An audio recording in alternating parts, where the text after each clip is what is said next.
রিমার অনেক বিপদ। রিমার অনেক বিপদ? কেন, রিমার কি হইছে? আব্বাই আমার উপর অনেক রাগ হয়েছে, তাই না রে? যেই কাম করছেন রাগ তো হইবই। কেন যাইতে কইছে এটা বড় বউ আইলেই জিগায়ও। এত কথা যখন কইতে পারছ বাকিটা খুলে কয়ে দে। আমি কইছিলাম না ভাবির ওরা তুইলা নিয়ে গেছে। কি কস এগুলা? গুম কইরা তোর জামাইয়ের নামে মামলা করব। তোমরা এত খারাপ? চুপ। আমরা এর চাইতেও খারাপ, কথা বলবি না। ওই ছোট লোকগুলারে চরম শিক্ষা দিমু। ওই ফকিন্নিগুলা কি ভাবছি মোরলরা এত সহজে হার মাইন না যাইবো?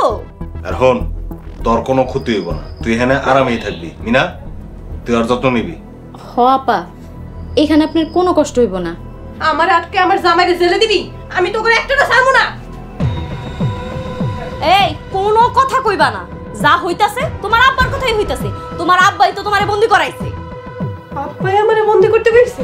ও, বড় আব্বার কথা ছাড়া মরুল বাড়ির গাছের পাতাও নড়ে না, জানোস না তুই? আমি খালি একবার যদি ছুটতে পারি আমি এই মোরল বাড়ি আগুন দিয়ে পুড়াই দিব। হে ইচ্ছা তোমার কোনোদিনও পূরণ হইব না। ভাবি তুমি তালা দে।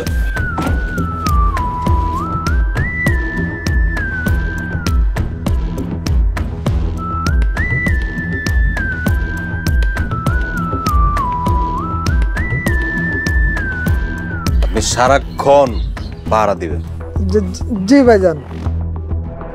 রিমার যদি কিছু হয় এর জবাব কিন্তু আপনার দিতে হইব। কিচ্ছু হইব না ভাইজান। শোনেন, রিমা যদি ডাকে তাও ওই ঘরের ভিতরে যাইবেন না। ডাকবো কেমনে? মুখ তো বাইন্দেই থুই আইছেন। মুখে শব্দ করতে পারে, আপনি ভিতরে যাবেন না। জি ভাইজান, যাবো না। আর কোনো কিছুর দরকার পড়লে আপনি আমারে ফোন দিবেন। জি ভাইজান, কিন্তু কোনো খাওয়ান দিবেন না? ওইটা নিয়ে আপনার কোনো চিন্তা করানো লাগবে না। মিনা সময় মতো এসে খাবার দিয়ে যাইব। মিনা, আমার খাওয়ানটা নিয়ে আয়ো। মিজান আইলে আপনারা খাইতে পাঠাবো। আচ্ছা ভাইজান, তাইলে আর কোনো সমস্যা নেই। ঠিক আছে, এই চল বলো।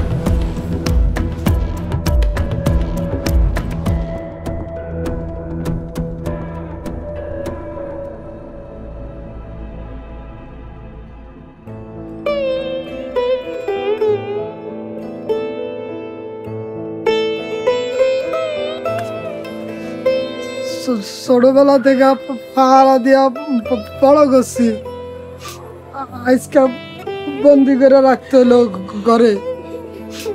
দুঃখে আমার কলজাটা ফাইটটা দিতে আছে। আমার কোনো দোষ নাই রে মা, তুমি আমার মাফ করে দিস বোন।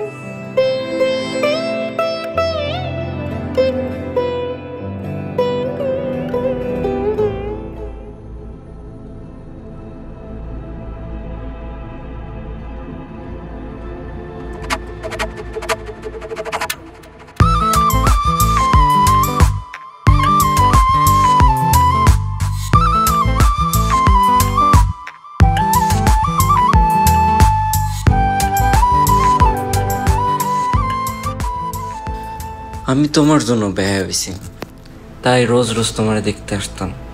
কিন্তু গতকাল যা কইলা, তারপর চিন্তা করলাম তোমার আর দেখতে আসুন না, কোনোদিন আসুন না। আমার জন্য তোমার অন্য রাস্তায় দায়িত্ব হইব না। আমি অন্য রাস্তায় চলে গেলাম, ভালো থাকো। কোনোদিন আমার কথা মনে পড়লে পুকুর পাড়ে এসো। আমি রোজ বিকাল 4টা থেকে সন্ধ্যা পর্যন্ত থাকি। প্রতিদিন তোমার জন্য অপেক্ষা করুম, মন চাইলা এসো। ইতি তোমার বেহায়া প্রেমিক।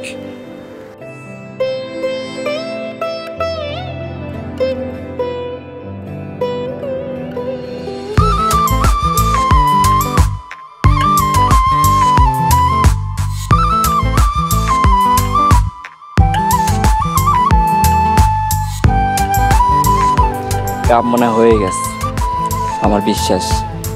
আজ বিকেলই পুকুর পাড়ে আইব, যাই গিয়ে অপেক্ষা করি।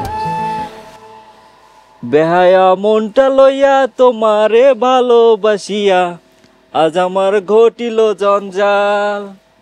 বেহায়া মনটা লইয়া।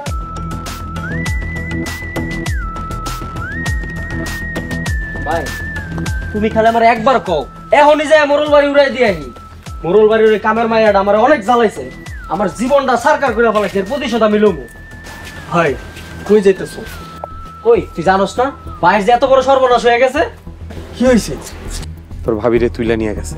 ভাবিরে তুইলা নিয়ে গেছে? কার এত বড় কলিজা? মোরল বাড়ির লোকজন আয়া ভাবিরে উড়াই লয়ে গেছে। মোড়ল বাড়ির লোকজন ভাবিরে তুলে নিয়ে গেছে? কি কও ভাই? মোড়ল বাড়ির লোকজন তুইলা নিয়ে গুম কইরা পুলিশের কাছে আমাকে নামে মামলা করব। ভাই আর চুপ কইরা থাকা যাইব না, মোড়লগুলোকে যুদ্ধ ঘোষণা করো। অনেক হয়েছে, অনেক সহ্য করছি, আর সহ্য করুন না। ভাই হাতে লাঠি লও, মোড়লগুলো সবগুলোর আজকে পিটামু। চলো ভাই এখন যে মোরল বাড়ি উড়াই দিয়ে আহি। আমাকে পিঠ দেয়ালে ঠিক গেছে, এই ছাড়া আর কোনো উপায় নেই। এলে খারাই আছো কেন ভাই? চলো এখনই চলো। চলো।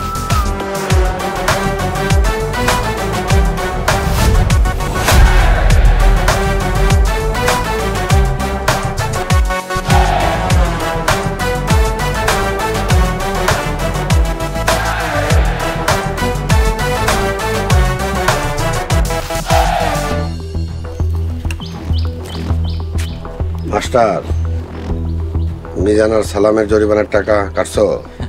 জি মোড়ল সাহেব, অর্ধেক কাটছি, বাকি অর্ধেক আগামী মাসে কাটতে বলছে। অর্ধেক কাটার তুমি কে? তোমার বেতন থেকে কাটবা। এইটা আপনি কি কইতেছেন? এই মাসের বেতনের টাকা সবটা জরিমানা হয়ে গেছে। আগামী মাস থেকে কাটবা। আচ্ছা মোড়ল সাহেব। বরব্বা, কাম হয়ে গেছে। তোমারে তুললেন না বন্দি করে রাখছি।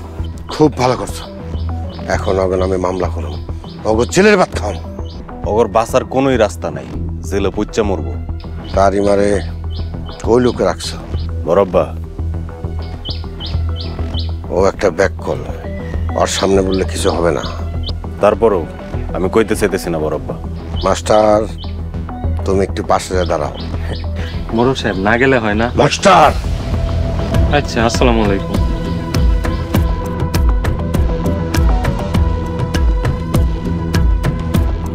এইবার বলো, রিমারে কই লোকা রাখছো? রিমারে আমগো উত্তর পাড়ার ঘরে আটকায় রাখছি। ভালো করছো, খেয়াল রাখবা যাতে কোনো সমস্যা না হয়। আপনি কোনো চিন্তা করেন না, আমি আছি। সালামরে কইছি সারাক্ষণ পাহারা দিতে, আর মিনারও বলছি যাতে খাওয়ান দাওয়ান ঠিক মতো দেয়। আজকে বিকালে অবনামে মামলা হয়, তারপর বুঝবো মোড়লটা কেমন।